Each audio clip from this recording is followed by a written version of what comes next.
పూర్తి వివరాలు చూసే ముందు మా ఛానల్ ని సబ్స్క్రైబ్ చేయడం మర్చిపోకండి. శ్రీ గురుభ్యో నమః. శ్రీ మహాసరస్వత్యై నమః. ఓం నమః శివాయ. నారాయణ శాస్త్రి ఆస్ట్రాలజీ ఛానల్ వీక్షిస్తున్నటువంటి ప్రేక్షక మహాశయులకు స్వాగతం, సుస్వాగతం. ఈరోజు మనము 2026వ సంవత్సరం మార్చి 1వ తేదీ నుంచి 10వ తేదీ వరకు కుంభరాశి వారి యొక్క గ్రహస్థితులు మరియు రాశి ఫలితాలు ఏ విధంగా ఉన్నాయో తెలుసుకుందాం. కుంభరాశి వారికి ప్రస్తుతం జరుగుతున్నటువంటి గ్రహస్థితిని కనుక పరిశీలించినట్లయితే రాశ్యాధిపతి అయినటువంటి శని రాశికి 2వ స్థానంలో ధనస్థానంలో ఉన్నాడు. 2వ స్థానంలోనే శుక్రుడి యొక్క సంచారం కూడా జరుగుతున్నది. శుక్రుడు అంటే కుంభరాశి వారికి చతుర్థ భాగ్యాధిపతి అయిన శుక్రుడు 2వ స్థానంలో సంచరిస్తున్నాడు. అంటే చేసినటువంటి కష్టానికి తగిన ఫలితాన్ని పొందుతారు. ఊహించినటువంటి విధంగా ధనయోగానికి కూడా కారణమవుతుంది. అంటే ధనయోగం కలిగేటటువంటి అవకాశాలు కూడా కనిపిస్తూ ఉంటాయి. కానీ 2వ స్థానంలో శుక్రుడి యొక్క సంచారం ఉన్నప్పుడు మాట చాలా అట్రాక్టివ్గా ఉండాలి, ఎదుటివారిని ఆకర్షించుకునేటటువంటి విధంగా ఉండాలి. కానీ మీ జన్మరాశిలోనే 4 గ్రహాల యొక్క సంచారం జరుగుతున్నది. ఆ 4 గ్రహాలు ఏమేమిటంటే రాహుతో పాటు రవిరాహు గ్రహాలు, బుధ కుజ గ్రహాల యొక్క కలయిక. ఇక్కడ ఎప్పుడైతే మీ రాశికి 10వ స్థానాధిపతి అయినటువంటి కుజుడు జన్మరాశిలో సంచరిస్తూ ఉంటాడో ఎవ్వరినీ కూడా లెక్క చేసేటటువంటి తత్వం ప్రస్తుతం కుంభరాశి వారికి ఉండదు. ఒక్క మాటలో చెప్పాలంటే కుంభరాశి వారు తొందరగా సహనాన్ని కోల్పోయేటటువంటి అవకాశాలు కనిపిస్తూ ఉంటాయి. ఎట్టి పరిస్థితుల్లో కూడా కుంభరాశి వారు సహనాన్ని కోల్పోకూడదు. అలానే 8వ స్థానాధిపతి అయినటువంటి బుధుడు కూడా మీ జన్మరాశిలోనే సంచరించేటప్పుడు ఆరోగ్యపరమైనటువంటి విషయాలలో కూడా చాలా ఎక్కువగా జాగ్రత్తలు తీసుకోవాలి. మరొక ప్రధానమైనటువంటి విషయం ఏమిటంటే 7వ అయినటువంటి రవి కూడా మీ జన్మరాశిలోనే సంచరిస్తున్నటువంటి కారణం చేత జీవిత భాగస్వామి యొక్క ఆరోగ్యం విషయంలో జాగ్రత్తలు తీసుకోవాలి. అంటే మీ భార్య తరపు బంధువుల నుంచి కానీ భర్త తరపు బంధువుల నుంచి కానీ అనుకూలమైనటువంటి ఫలితాలు, అనుకూలమైన వార్తలు వినే అవకాశాలు ఉంటాయి.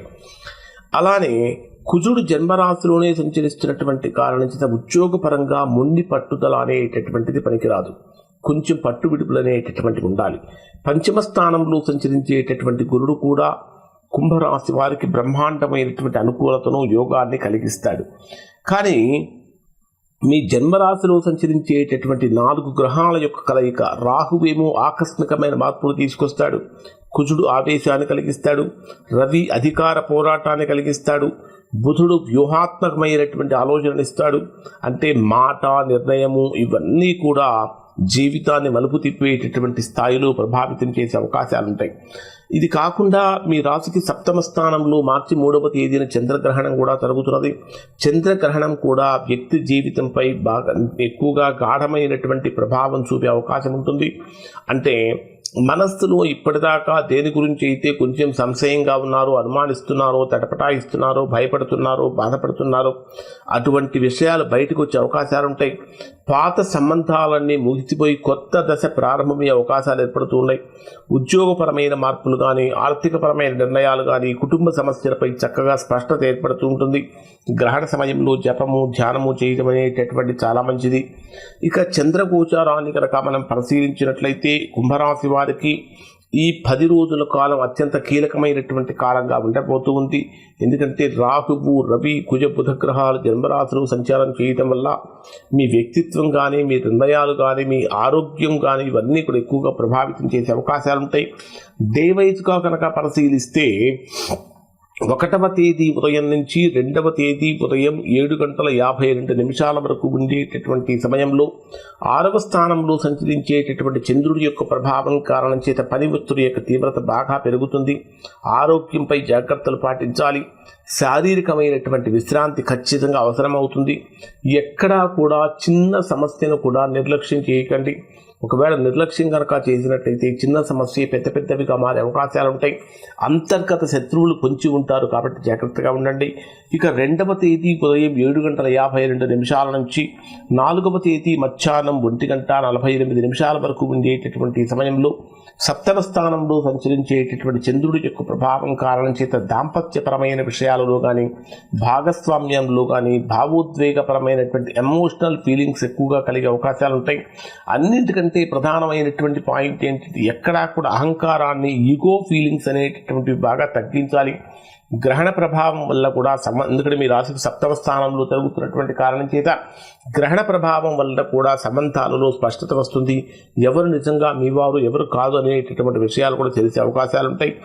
ఇక 4వ తేదీ మధ్యాహ్నం 1:48 నుంచి 6వ తేదీ రాత్రి 10:21 వరకు ఉండేటటువంటి సమయంలో ఇది మీకు అష్టమ స్థానంలో సంచరించేటటువంటి చంద్రుడి యొక్క ప్రభావం కారణం చేత ఊహించినటువంటి ప్రతికూలతలు కలుగుతూ ఉంటాయి, అనుకోనటువంటి ఆర్థిక నష్టాలు కలుగుతూ ఉంటాయి, ఆర్థికపరమైన సమస్యలు కానీ, ఆరోగ్యపరమైన సమస్యలు కానీ కలుగుతూ ఉంటాయి.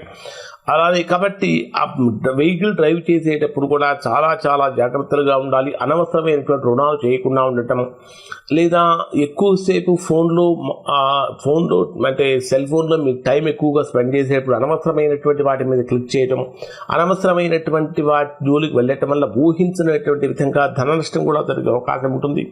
ఇక 6వ తేదీ రాత్రి 10:21 నుంచి 9వ తేదీ ఉదయం 9:31 వరకు ఉండేటటువంటి సమయంలో భాగ్యస్థానంలో ఉండేటటువంటి చంద్రుడి యొక్క ప్రభావం కారణం చేత అదృష్టం మలుపు తిరుగుతుంది అని చెప్పాలి.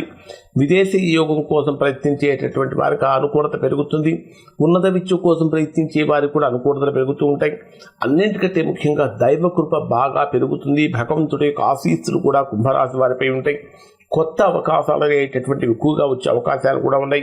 ఒక రకంగా చెప్పాలంటే ఉద్యోగపరంగా కీలకమైన మార్పులు కూడా వస్తాయి. ఇక 9వ తేదీ ఉదయం నుంచి 10వ తేదీ రాత్రి వరకు ఇది చాలా కీలకమైనటువంటి రోల్ మీరు ఇక్కడ పోషించబోతున్నారు. ఎందుకంటే దశమ స్థానంలో సంచరించేటటువంటి చంద్రుడి యొక్క ప్రభావం కారణం చేత మీ కెరీర్లోనే పీక్ స్టేజ్కి చేరే అవకాశం ఉంటుంది. పై అధికారుల దృష్టిలో మీ యొక్క పనితనం అనేటటువంటిది పడుతూ ఉంటుంది. మీ ప్రమోషన్స్కి సంబంధించి కానీ, ట్రాన్స్ఫర్స్కి సంబంధించినటువంటి చర్చలు కానీ జరిగే అవకాశాలు ఉంటాయి. అన్నింటికంటే ముఖ్యంగా సమాజంలో మీ స్టేటస్ కూడా బాగా పెరుగుతుంది. కొన్ని డేట్స్ కనుక పర్టికులర్గా మెన్షన్ చేస్తే ఏ రోజులు ఏ విధంగా ఉంటాయని, 9, 10 తేదీలు అనేటటువంటివి ఉద్యోగపరంగా అత్యంత శుభ్రం అని చెప్పాలి. కానీ ఆవేశం పనికిరాదు. ఆర్థికంగా కనుక పరిశీలించినట్లయితే 4, 6వ తేదీలలో చాలా చాలా జాగ్రత్తగా ఉండాలి. 6వ తేదీ తర్వాత అనుకూలమైన ఫలితాలు కలుగుతూ ఉంటాయి. దాంపత్యపరంగా కనుక తీసుకుంటే 2, 4 తేదీలు చాలా పరీక్షాకాలంగా మారుతూ ఉంటాయి. కాబట్టి శాంతంగా వ్యవహరించడం చాలా మంచిది. ఇక రాహు యొక్క ప్రభావాన్ని కనుక తీసుకుంటే కొంచెం మెంటల్ అస్థిరత, మానసికమైనటువంటి అస్థిరత కనిపించే అవకాశం ఉంది. ఖచ్చితంగా ధ్యానం చేయటం వల్ల మంచి ఫలితాలు పొందుతారు. అన్నింటికంటే ప్రధానంగా మీ జన్మరాశిలోని 4 గ్రహాల యొక్క సంచారం జరుగుతున్నటువంటి కారణం చేత హనుమాన్ చాలీసా పారాయణ చేయండి. పేదవారికి కనుక దుప్పట్లను కనుక మీరు దానంగా ఇచ్చినట్టయితే మంచి ఫలితాలు పొందుతారు. ఇంకా నీలం రంగు దుస్తులు ధరించడం వల్ల కూడా మంచి ఫలితాలు పొందుతారు. ఇవి కుంభరాశి వారికి సంబంధించిన ఫలితాలు. శుభం.